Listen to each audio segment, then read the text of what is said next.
के साथ। नमस्कार, सिटी वाराणसी लाइव में आप सभी का स्वागत है। मैं हूं अमित मिश्रा। आइए सबसे पहले नजर डालते हैं आज के खास खबरों पर। विशाल भारत संस्थान द्वारा नेताजी सुभाष चंद्र बोस की 125वीं जयंती पर आयोजित किया गया 6 दिवसीय सुभाष महोत्सव। काशी हिंदू विश्वविद्यालय में व्याप्त विभिन्न समस्याओं के संबंध में अखिल भारतीय विद्यार्थी परिषद ने सौंपा 12 सूत्री मांग पत्र का ज्ञापन। विद्यापीठ में चाइल्ड लाइन कार्यकर्ता एवं वॉलंटियर के लिए जेंडर समानता एवं सामाजिक न्याय विषय पर कार्यशाला। और संतान के लिए महिलाओं ने रखी संकष्टी गणेश चतुर्थी व्रत। नगर के गणेश के मंदिरों में श्रद्धालुओं की उमड़ी भीड़। और अब समाचार विस्तार से। माघ मास के कृष्ण पक्ष की चतुर्थी तिथि पर भगवान गणेश की विशेष आराधना के चलते काशी के समस्त विघ्नहरण मंदिरों में श्रद्धालुओं की भारी भीड़ उमड़ी। संकष्टी गणेश चतुर्थी पर शिव की नगरी काशी में प्रथम पूज्य गणेश के मंदिरों में श्रद्धालुओं की भारी भीड़ उमड़ी। बप्पा के दरबार में उमड़े श्रद्धालु जय गणेश के जयकारे के साथ हर हर महादेव का जय घोष करते रहे। लोटिया स्थित बड़ा गणेश मंदिर में भोर की आरती के बाद से ही भक्तों की कतार लग गई। मंगला आरती के बाद बड़ा गणेश मंदिर में दर्शन पूजन का सिलसिला शुरू हो गया।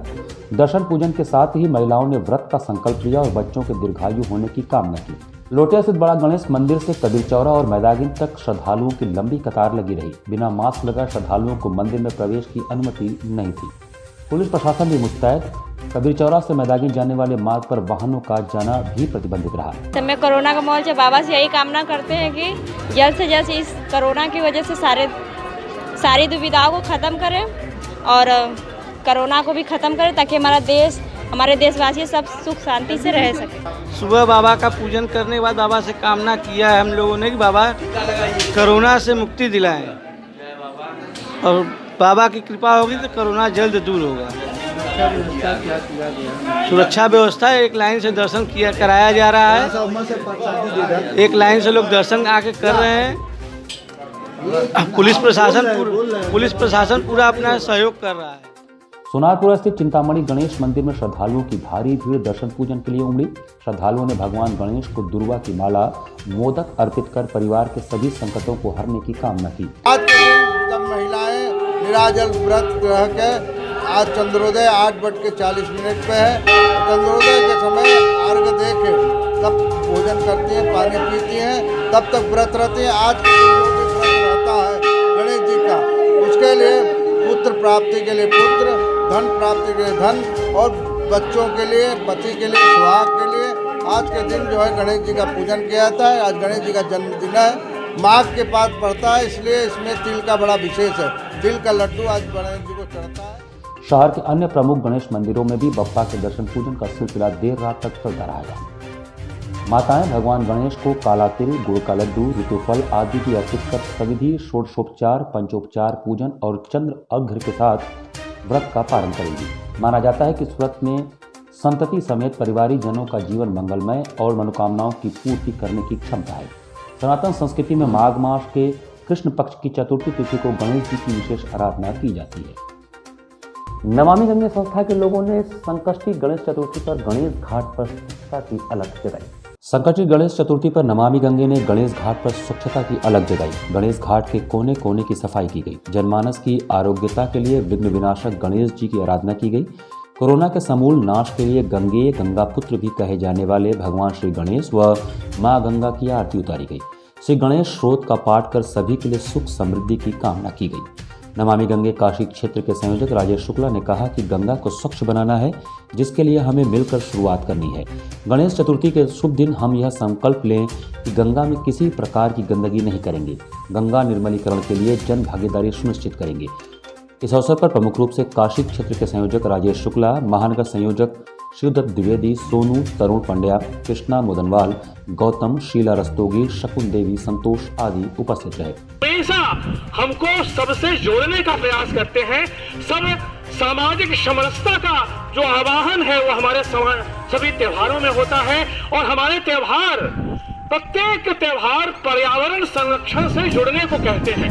पर्यावरण संरक्षण हमारे प्रत्येक त्योहारों में निहित होता है, चाहे वो खिचड़ी का पर्व भी बीता है, चाहे वो डाला छठ का पर्व हो, चाहे वो देव दीपावली हो, होली हो, चाहे कुछ भी त्योहार हम मना लें, सब त्योहार हमको स्वच्छता से जुड़ने का ही आह्वान करते हैं। नेताजी सुभाष चंद्र बोस जी की 125वीं जयंती के अवसर पर विशाल भारत संस्थान द्वारा लम्ही स्थित सुभाष भवन में 6 दिवसीय सुभाष महोत्सव का आयोजन किया गया। आजादी के बाद कांग्रेस ने भले ही नेताजी सुभाष चंद्र बोस के इतिहास को खत्म करने का प्रयास किया हो, लेकिन भारतीय जनमानस में नेताजी का कद किसी भगवान से कम नहीं है। आज भी देश की जनता मानती है कि देश को नेताजी सुभाष ने ही आज़ादी दिलाई और नेताजी होते तो देश बढ़ता नहीं। नेताजी सुभाष चंद्र बोस की 125वीं जयंती के अवसर को यादगार बनाने के लिए विशाल भारत संस्थान ने लम्ही स्थित सुभाष भवन में 6 दिवसीय सुभाष महोत्सव का आयोजन किया। सुभाष महोत्सव के मुख्य अतिथि राष्ट्रीय स्वयंसेवक संघ के अखिल भारतीय कार्यकारिणी सदस्य इंद्रेश कुमार ने सांकेतिक सुभाष मार्च का नेतृत्व किया। कोविड नियमों का पालन करते हुए सुभाष मार्च सुभाष भवन से कुछ ही कदम पर स्थित उपन्यास सम्राट मुंशी प्रेमचंद के स्मारक स्थल तक गया, जहां इंद्रेश कुमार ने प्रेमचंद की प्रतिमा को माल्यार्पण कर वापस सुभाष मंदिर लौटे और नेताजी सुभाष को माल्यार्पण एवं दीपोज्वलन कर सुभाष महोत्सव को प्रारंभ करने की घोषणा की। सुभाष मार्च में शामिल लोगों के हाथ में जय हिंद, तुम मुझे खून दो, मैं तुम्हें आज़ादी दूंगा जैसे नेताजी के नारे लिखे हुए थे। जय हिंद और वंदे मातरम के नारे से काशी गूंज उठी। आजाद हिंद फौज के बलिदान को सुभाष मार्च में जीवंत कर दिया गया। इस अवसर पर मुख्य अतिथि इंद्रेश कुमार ने कहा कि आज़ादी का इतिहास कुर्बानियों से लिखा गया है। अखंड भारत की सीमाओं की पुनर्वापसी सभी भारतीयों के लिए बहुत बड़ी चुनौती है। नेताजी के अधूरे काम को हम पूरा करेंगे। मार्च का संयोजन नज़मा परवीन ने किया। मार्च में Naznin Ansari, doctor Mridula Jaiswal, doctor Niranjan Srivastava, Dilip Singh, doctor Bholashankar, Mohammad Azharuddin, Fahim Ahmed, Dhananjay Yadav, Khushi Raman Bharatvanshi, Ili Bharatvanshi, Ujala Bharatvanshi, Dakshata Bharatvanshi, DN Singh, Suraj Chaudhary, Gyan Prakash आदि लोगों ने भाग लिया। हमारा जन्म भले ही विभाजित भारत में हुआ है, लेकिन हमारी मृत्यु अखंड भारत में हो, हम फिर से उसी सीमाओं में बंध कर रह सकें जो सीमाएं पहले थी, चंद्रगुप्त मौर्य के समय थी, या जो सीमाएं आज़ादी के पहले थी। तो इसलिए नेताजी सुभाष चंद्र बोस को याद करते हुए, आज़ादी हिंद फौज को याद करते हुए, आज़ादी हिंद सरकार को याद करते हुए उनकी स्मृति में सुभाष मार्च निकाल करके लोगों को जागरूक किया गया, ताकि हम अब इस देश से ऊपर उठ करके अखंड भारत की आज़ादी या अखंड भारत की सीमाओं की पुनर्वापसी के लिए लड़ सकें। पूर्व विधायक अजय राय शुक्रवार को एमपी एमएलए कोर्ट में मुख्य गवाह के रूप में पेश हुए। आज एमपी एमएलए कोर्ट में पूर्व विधायक अजय राय गवाही के लिए पेश हुए। लगातार एमपी एमएलए कोर्ट में चल रहे मुकदमे में आज मुख्य गवाह अजय राय कोर्ट में पेश हुए। गवाही के बाद अब तक जिरह की कार्रवाई कोर्ट में चल रही है, जिसमें कोर्ट में अजय राय पेश हुए। अजय राय ने कहा कि कोर्ट के आदेश के बावजूद हमको सुरक्षा नहीं मिली, हमारी जान को खतरा है। अजय राय ने कहा कि चुनाव प्रचार के दौरान मैं खुद एक प्रत्याशी हूं, इसके बावजूद हमने कोर्ट के आदेश को मानकर गवाही के लिए पेश हुए। गवाहों के जान माल की सुरक्षा के लिए हाई कोर्ट के आदेश के बावजूद हमें सुरक्षा न मिलना कोर्ट की अवमानना है। हमारी जान को मुख्तार अंसारी से खतरा है। आपको बता दें कि मुख्तार अंसारी के खिलाफ चल रहे इस मुकदमे में अजय राय मुख्य गवाह है।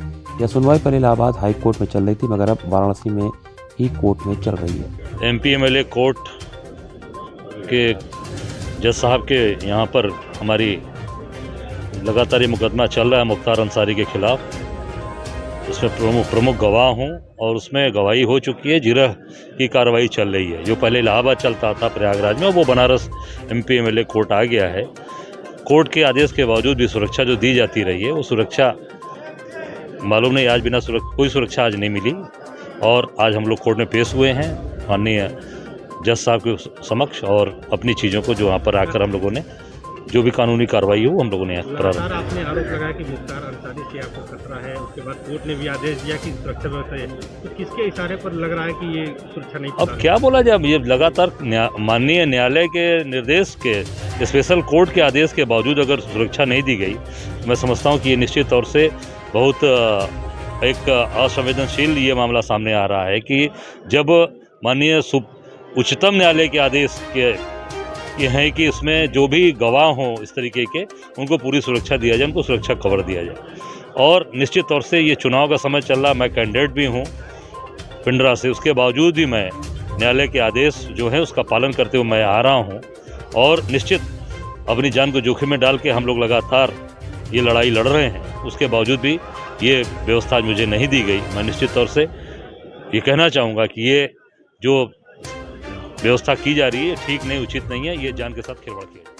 नगर निगम सिगरा से लेकर लंका तक अतिक्रमण हटाने और वेंडिंग जोन को भी व्यवस्थित करने का कार्य वाराणसी नगर निगम प्रवर्तक दल द्वारा किया गया।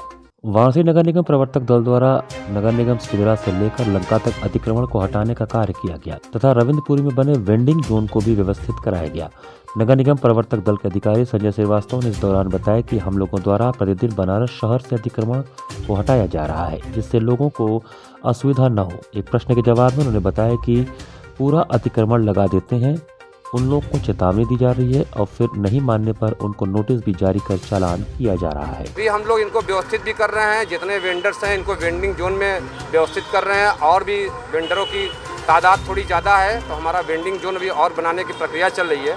और जहाँ तक है इन लोग को पुनः लगाने के लिए उनको हम लोग बार बार ध्वनि प्रदूषण यंत्र से इनको बताया जाता है, चेतावनी दिया जाता है। इनके अंदर ये हम लोग बात इनके जहन में डाल रहे हैं कि आप लोग पुनः दोबारा मत लगाइए, अन्यथा बात होकर फिर इनका सामान जब्त किया जाएगा और इनके खिलाफ जुर्माना लगाने की कार्रवाई की जाएगी, नहीं मानेंगे तो। शिक्षक सभा कार्यकारिणी की एक बैठक शिक्षक सभा के प्रदेश उपाध्यक्ष संजय राय प्रियदर्शी के नेतृत्व में हुआ। प्रदेश उपाध्यक्ष शिक्षक सभा संजय राय प्रियदर्शी के द्वारा शिक्षक सभा कार्यकारिणी की बैठक आहूत की गई, जिसमें जिलाध्यक्ष प्रवीण सिंह, महानगर अध्यक्ष आलोक गुप्ता के नेतृत्व में शिक्षक साथी एकत्रित होकर समाजवादी पार्टी के राष्ट्रीय अध्यक्ष अखिलेश यादव के द्वारा घोषणा पत्र में पुरानी पेंशन योजना की बहाली व वित्त विहीन शिक्षकों को सम्मानजनक मानदेय देने की घोषणा की, जिससे वित्त विहीन साथियों के जीवन स्तर में परिवर्तन आएगा।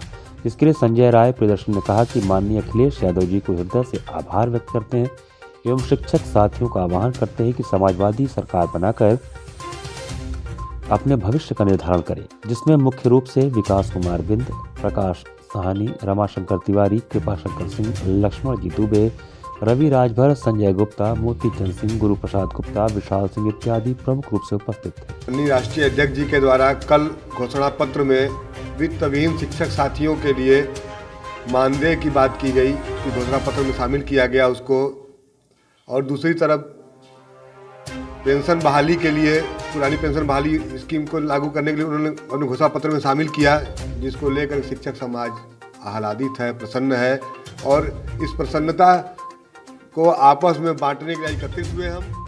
अखिल भारतीय विद्यार्थी परिषद काशी हिंदू विश्वविद्यालय इकाई द्वारा काशी हिंदू विश्वविद्यालय के केंद्रीय कार्यालय पर 12 सूत्री मांग पत्र सौंपते हुए प्रदर्शन किया गया।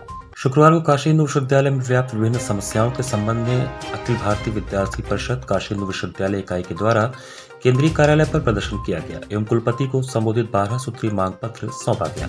इसमें विद्यार्थी परिषद द्वारा विगत 1 माह से उठाया जा रहा कृषि विज्ञान संस्थान में फीस वृद्धि का मुद्दा, शास्त्रीय आचार्य को स्नातक एवं परास्नातक की डिग्री की मान्यता देने का मुद्दा एवं लंबित शोध वृत्ति जारी करने सहित 12 सूत्री मांगों को उठाया गया।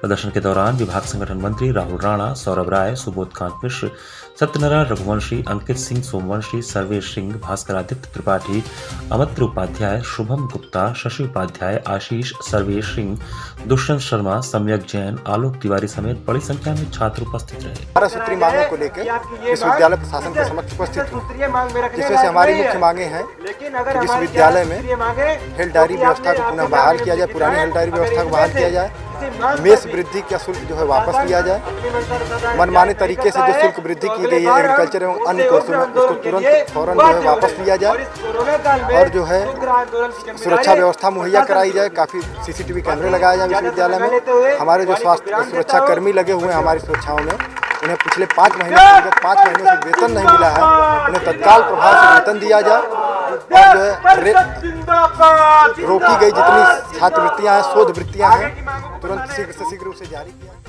यहाँ पर वक्त चला छोटे ब्रेक का, बने रहिए सिटी वाराणसी लाइव के साथ। वाराणसी लाइव, सच के साथ। Best fundamental lab, best faculty, best placement set. We are proud to be a student of JDSL. I am a student of Jeevandeep Mahavidyalaya. I am proud of Mahavidyalaya for excellent faculty, best support and best infrastructure and best placement. Best fundamental lab, best faculty, best placement set. We are proud to be a student of JDSL. I am a student of Jeevandeep Mahavidyalaya. I am proud of Mahavidyalaya for excellent faculty, best support and best infrastructure and best placement. हम तोड़ेंगे ये सन्नाटा, करेंगे बात आपकी। साथ बना रहे।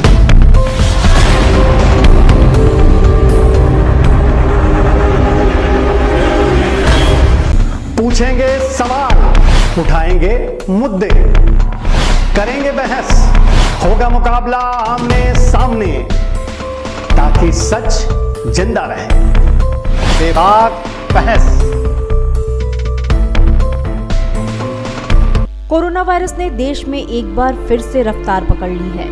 ऐसे में जरूरी है कि सभी लोग पूरी एहतियात बरतें। घर से बाहर निकलते समय मास्क का सदैव प्रयोग करें। समय समय पर हाथों को सैनिटाइजर से सैनिटाइज करें। ज्यादा भीड़ भाड़ वाली जगहों में जाने से बचें। 2 गज की दूरी का पालन करें। स्वस्थ रहें, सुरक्षित रहें। जनहित में जारी वाराणसी लाइव।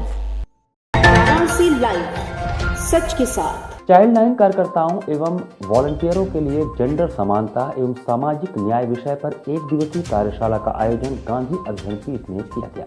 गांधी अध्ययन पीठ महात्मा गांधी काशी विद्यापीठ द्वारा चाइल्ड लाइन कार्यकर्ता एवं वॉलंटियर के लिए जेंडर समानता एवं सामाजिक न्याय विषय पर 1 दिवसीय कार्यशाला का आयोजन शुक्रवार को गांधी अध्ययन पीठ में किया गया।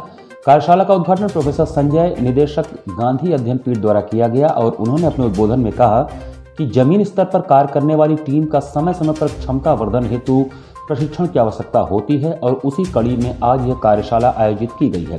जेंडर समानता एक ऐसा विषय है कि शुरुआत हमें अपने घर से ही करनी पड़ेगी। सामान्य धारणा के कारण परिवार एवं समाज में लड़कियों एवं स्त्रियों को दोयम दर्जे में रखा जाता है, जिसके कारण वे विभिन्न प्रकार के भेदभाव, शोषण एवं उत्पीड़न का सामना करती हैं। चाइल्ड लाइन में आने वाली लड़कियां भी कहीं न कहीं किसी रूप में जेंडर धारणा के कारण शोषण एवं उत्पीड़न की शिकार हुई रहती हैं। ऐसी स्थिति में चाइल्ड लाइन कार्यकर्ताओं के लिए यह आवश्यक है कि वे जेंडर संवेदनशील तथा जेंडर पर प्रशिक्षित हों। रिसोर्स पर्सन के रूप में मोहम्मद मूसा आजमी ने प्रतिभागियों को मानव होने के नाते क्या अधिकार है और भारतीय कानून हमें कहां तक इसकी इजाज़त देता है, साथ ही बताया कि जब कानूनी रूप से हम मानव में असमानता नहीं कर सकते तो समाज में भी इसके विरोध में आवाज़ उठानी चाहिए। अंत में प्रतिभागियों की सीख पर फीडबैक लिया गया। कार्यक्रम का संचालन शिशिर श्रीवास्तव, जिला परियोजना समन्वयक चाइल्ड लाइन द्वारा किया गया एवं धन्यवाद ज्ञापन श्रीमती पुष्पा, केंद्र समन्वयक द्वारा किया गया। कार्यशाला में चाइल्ड लाइन टीम के सदस्य संतोष आजाद, राम प्रताप, सपना, संगीता, अभय, शिव प्रकाश इत्यादि रहे। कार्यशाला हमारी जो चाइल्ड लाइन की टीम है जो फील्ड में काम करती है उनके कैपेसिटी बिल्डिंग के लिए ऑर्गेनाइज किया गया है। जो आज जिसे हम लोगों ने रखा है वो जेंडर समानता एवं सामाजिक न्याय, कि जब ये फील्ड में काम करते हैं तो जहाँ पर पुरुष डोमिनेटेड समाज है वहाँ पर महिलाओं की इच्छाओं के लिए कोई कार्य नहीं हो पाता है या वो अपनी इच्छा से अपने जीवन को नहीं व्यक्त कर पाती। तो इसको एक समझ बनाने के लिए कि कैसे हम जेंडर इक्वलिटी ला सकते हैं, उसके लिए ये कार्यशाला का आयोजन किया गया है। विपक्ष द्वारा सरकार पर निजी संस्थाओं द्वारा कर्मचारियों के शोषण के आरोप का जीता जागता उदाहरण काशी में शुक्रवार को देखने को मिला। यूपी विधानसभा चुनाव में विपक्ष जहां एक तरफ सरकार पर अनएम्प्लॉयमेंट का आरोप लगा रही है तो वहीं सत्ता पक्ष के द्वारा युवाओं को बड़ी संख्या में जॉब देने और उन्हें आत्मनिर्भर बनाने की बात हो रही है। लेकिन इन दावों के बीच विपक्ष प्राइवेट कंपनियों के हाथ में सभी संस्थाओं को देने का भी आरोप लगा रही है और इन कंपनियों के द्वारा कर्मचारियों के शोषण करने का आरोप लगाया जा रहा है। विपक्ष के दावों का जीता जागता उदाहरण प्रधानमंत्री नरेंद्र मोदी के संसदीय क्षेत्र वाराणसी में आज देखने को मिला, जहां पर निजी बैंक के द्वारा कर्मचारियों ने शोषण का आरोप लगाकर विरोध प्रदर्शन किया। दरअसल वाराणसी के कैंट रेलवे स्टेशन के समीप स्थित एक निजी बैंक के कर्मचारी बैंक के अधिकारियों पर शोषण करने का आरोप लगाते हुए जमकर विरोध प्रदर्शन किए। प्रदर्शनकारियों का आरोप है कि उन्हें बिना पूर्व नोटिस के ही उनका तबादला कर दिया जाता है और आए दिन बैंक के कर्मचारियों के द्वारा उनको मानसिक रूप से शोषित किया जाता है। बैंक कर्मचारियों ने आरोप लगाया कि अधिकारियों की इस रवैये से परेशान होकर आज उन्हें सड़क पर उतरकर विरोध करना पड़ रहा है, जिससे बैंक के ग्राहकों को दिक्कतों का सामना करना पड़ रहा है। उन्होंने यह भी कहा कि यदि ऐसे ही बैंक की तरफ से लगातार कर्मचारियों का शोषण किया जाता रहा तो वह बड़ा आंदोलन करने के लिए बाध्य होंगे। इसके साथ ही उन्होंने सरकार से भी गुहार लगाई कि निजी बैंकों के कर्मचारियों के हो रहे शोषण पर वह ध्यान दें और इससे उन्हें निजात दिलाएं। प्रोटेस्ट इसलिए कर रहे हैं कि हमारे रीजन में 45 ब्रांचें हैं, जिसमें एक गोरखपुर 2 जो एरिया है उसी ब्रांच से एक रफ्ती नगर नाम से ब्रांच है जिसमें एम्प्लॉय ने फ्रॉड कर दिया।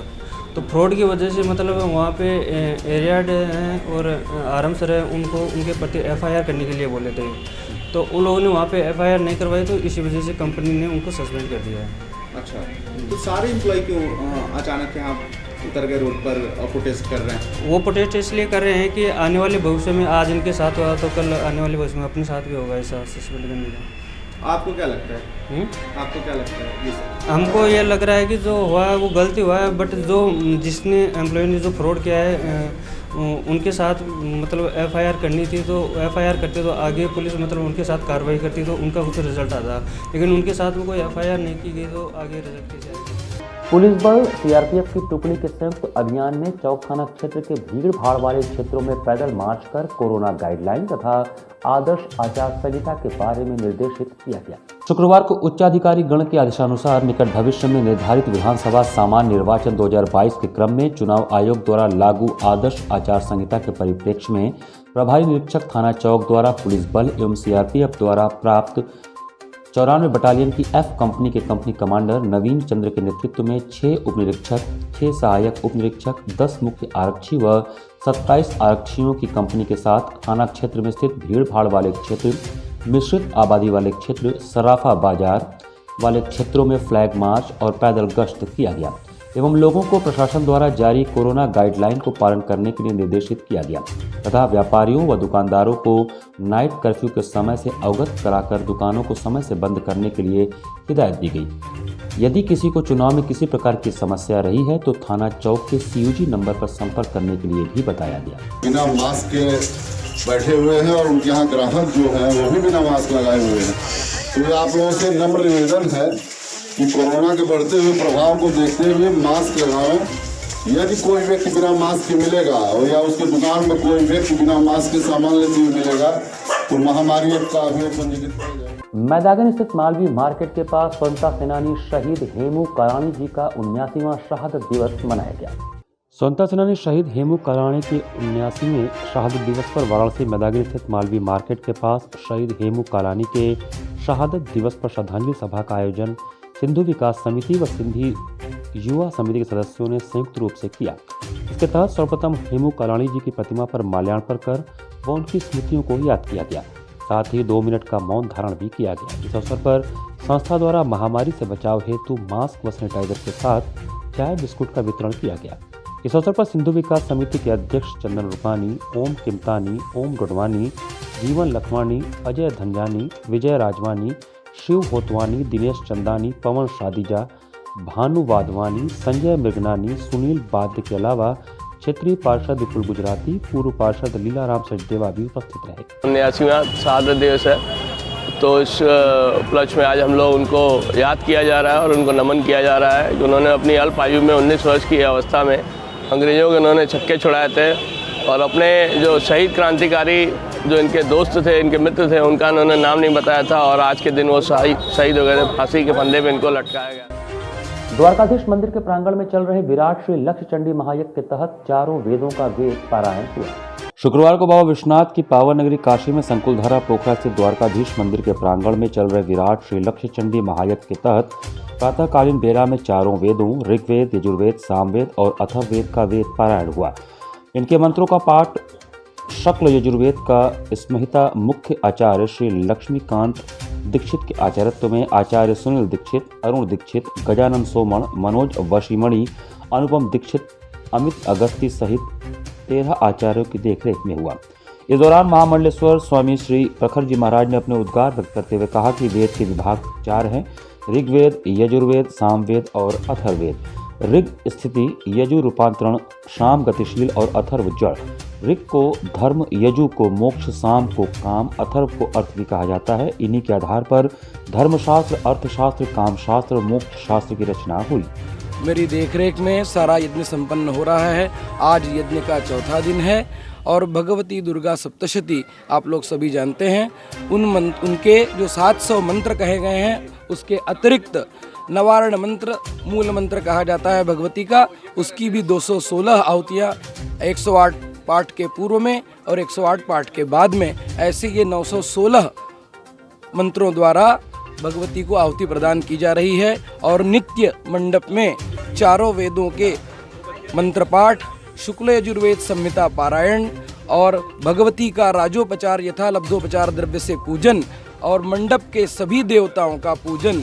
इस मंडप में 144 खंभे हैं, परंतु मुख्यतः यज्ञ में जिन स्तंभों का पूजन किया जाता है वो 16 स्तंभ हैं और उसके अलावा पंचांग पीठ, योगिनी पीठ, क्षेत्रपाल पीठ, वास्तु पीठ और नवग्रह पीठ, इनके सहित वर्धिनी पीठ यानी जल यात्रा में जो 500 महिलाएं गई थीं, वो उन्होंने जिस जल पवित्र को पूजन करके लाया उन कलशों को यहाँ स्थापित किया गया और वर्धिनी कलश मंडल पर मुख्य कलश स्थापित किए गए, जिनका प्रयोग, जिस गंगा जल का प्रयोग इस यज्ञ में किया जाए। इसी के साथ सिटी वाराणसी लाइव का यह संस्करण भी समाप्त करते हैं। मुझे दीजिए आज्ञा, नमस्कार।